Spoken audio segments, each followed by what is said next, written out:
Salut à tous, aujourd'hui je vais vous expliquer comment pendant l'hiver je prépare ma saison de chasse côtière estivale.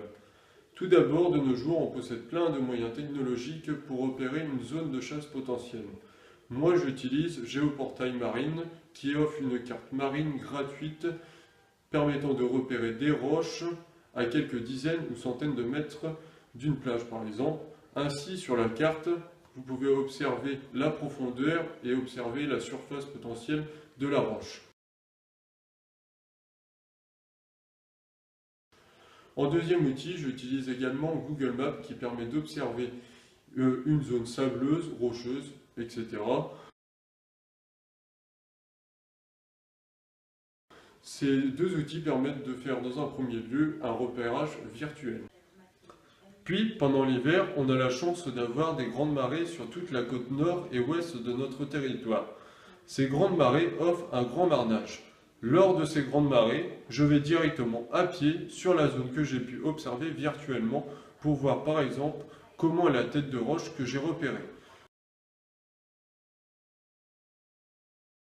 Sur cette photo de tête de roche, on peut voir qu'il y avait de la vie. Huîtres, moules, crabes.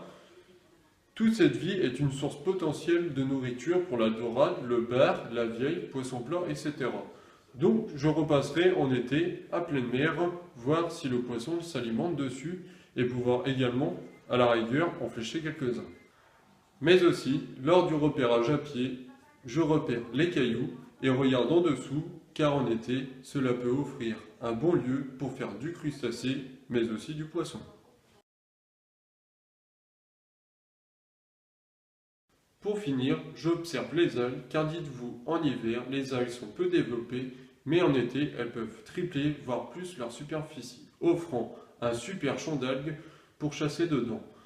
Mais aussi repérer le type d'algues que c'est. Si c'est du goémon, des herbiers, du fucus, des laminaires, des sargasses, suivant les algues présentes, vous trouverez tel ou tel poisson sur zone.